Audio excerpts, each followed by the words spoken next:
रहीम अस्सलाम वालेकुम क्लास 6। आज डेट है 23 दिसंबर। लेक्चर है मैथ्स का।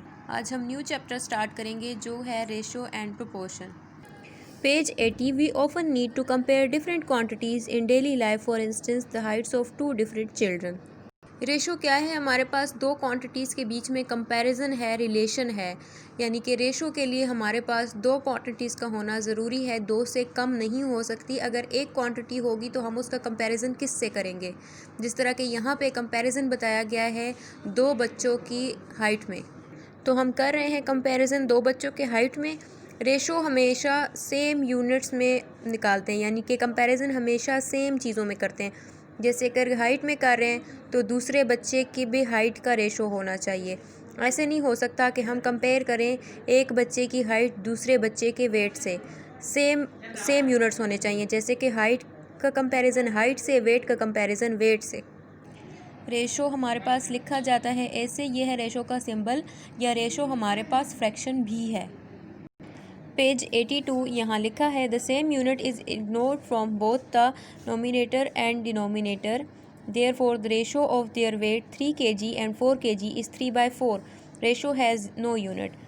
यहाँ पे लिखा है कि रेशो का कोई यूनिट नहीं होता, इसीलिए अगर आपके पास कोई दो क्वांटिटीज़ हैं जिसके साथ लिखा हो कि 3 kg एंड 4 kg, तो सेम यूनिट्स आपस में कट जाएंगे। जैसे कि रेशो यहाँ का kg इस kg से कट जाएगा। जैसे कि यह इसको आप लिखेंगे 3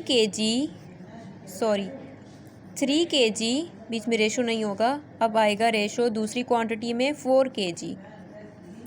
तो ये kg आप इस kg से काट जाएं तो 3 काट दें तो 3 रेशो 4 आपके पास रह जाएगा, क्योंकि रेशो का कोई यूनिट नहीं होता।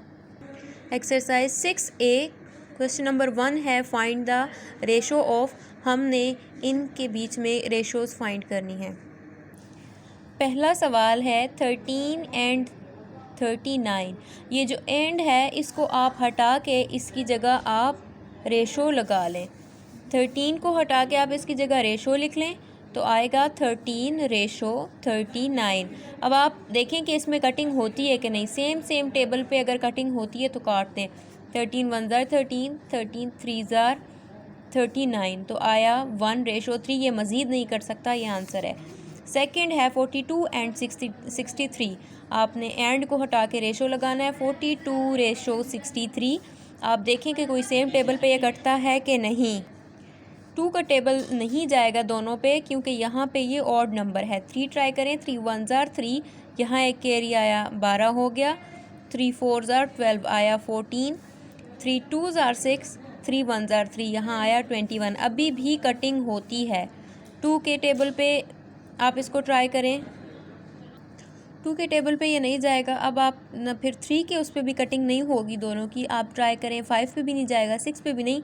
7 पे अगर आप देखें तो 7 1 ज़ार 7, 7 2 ज़ार 14 और 7 3 ज़ार 21। इससे आगे मज़ीद कटिंग नहीं होती। 2 रेशो 3। थर्ड है 48 एंड 64। इनके बीच में आप रेशो लिख लें तो आप इसको लिखेंगे 48 रेशो 64। इसको आप ऐसे लिखेंगे और फिर आप देखें कि इनमें कटिंग होती है कि नहीं। ये दोनों लास्ट पे इवन नंबर हैं। 2 के टेबल पे आप इसको काटें तो 2 2 ज़ार 4, 2 4 ज़ार 8, 2 3 ज़ार 6, 2 2 ज़ार 4। अभी भी दोनों में कटिंग होती है। 2 1 ज़ार 2, 2 2 ज़ार 4, 2 1 ज़ार 2 एक कैरी, 2 6 ज़ार 12 अभी भी होती है 16 और 12 पे। 2 6 ज़ार 12, 2 8 ज़ार 16 अभी भी होती है। 2 3 ज़ार 6, 2 4 ज़ार 8। 3 और 4 इसके लास्ट हैं। अब इसमें और मज़ीद कटिंग नहीं होती तो आपने लिखा 3 रेशो 4। नेक्स्ट है हमारे पास 4 6.4 एंड 8। पॉइंट को आप कैसे ख़त्म करते हैं? पॉइंट के नीचे 1 लगा के आगे जितने डिजिट उतने ज़ीरो, तो आपने लिखा 64। पॉइंट के नीचे 1 एक डिजिट था तो एक ज़ीरो लगाया। 64/10 रेशो 8 हो गया। अब आपने बाय को भी ख़त्म कर देना है, तो आप अगर इस 10 को ख़त्म करना चाहते हैं तो इसको हम 10 से मल्टीप्लाई कर देंगे ताकि ये और ये आपस में कट जाए, 64 अकेला रह जाए। आपने मल्टीप्लाई किया दोनों साइड्स को 10 से, तो 10 यहाँ भी मल्टीप्लाई किया, 10 यहाँ भी मल्टीप्लाई किया, ये इससे कट गया तो यहाँ पे रह जाएगा 64 और ये इससे मल्टीप्लाई हो जाएगा। तो आएगा 64 रेशो 80। अब आप इसकी कटिंग करेंगे 2 के टेबल पे, दोनों पे 2 का टेबल हो जाता है तो आएगा 32 और 40। फिर लास्ट पे इवन नंबर हैं, फिर दोनों पे 2 का टेबल जाता है, फिर कटिंग करेंगे तो आएगा 16 20। फिर कटिंग करें तो आएगा 8 10। फिर 2 के टेबल पे कटिंग करें तो 2 4 ज़ार 8, 2 5 ज़ार 10। इसके आगे कोई भी ऐसा टेबल नहीं है जो दोनों पे सेम जाए, यानी कि रेशो 5। नेक्स्ट है हमारे पास 36 kg एंड 80 kg। आपने इसको लिखना है 36 kg एंड को हटा के रेशो 80 kg। हमने पढ़ा था कि रेशो का कोई यूनिट नहीं है, सेम यूनिट्स आपस में कट सकते हैं, तो केजी कटा केजी से तो बचा 36 एंड 80। अब आप इसको कटिंग कर लें इसकी, तो ना आखिर में हमारे पास आएगा 2 के टेबल से आप इसकी कटिंग करें तो ना आखिर में आएगा 9 और 20। कोई भी ऐसा टेबल नहीं है जो दोनों पे जाए, यानी कि 2 का इस पे नहीं जाता तो इस पे जाता है, 3 का इस पे जाता है तो इस पे नहीं जाता, तो ये मज़ीद नहीं कट सकते। तो हमारे पास आंसर है 9:20। नेक्स्ट है हमारे पास ₹27 एंड ₹63। रुपीज़ एंड को हटा के रेशो लगा लें तो रुपीज़ से कट जाएगा, 27 63 रह जाएगा। इसकी आप कटिंग करें 3 के टेबल से और फिर आप मज़ीद 3 का टेबल इन दोनों पे जाता है तो 3 3 ज़ार 9, 3 7 ज़ार 21। अब ये मज़ीद नहीं कट सकते तो आंसर है हमारे पास 3:7। नेक्स्ट है 4 ग्रॉस एंड 3 ग्रॉस। ग्रॉस से कट गया, एंड को हटा के रेशो लगाया, 4:3। इसकी कटिंग नहीं हो सकती, यही इसका आंसर है। नेक्स्ट है 60 सेंटीमीटर्स एंड 3 मीटर्स।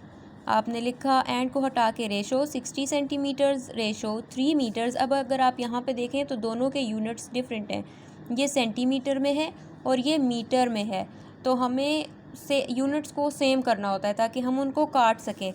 तो इसको हम चेंज कर देंगे सेंटीमीटर में, तो ये 60 सेंटीमीटर रेशो 1 मीटर में होते हैं 100 सेंटीमीटर।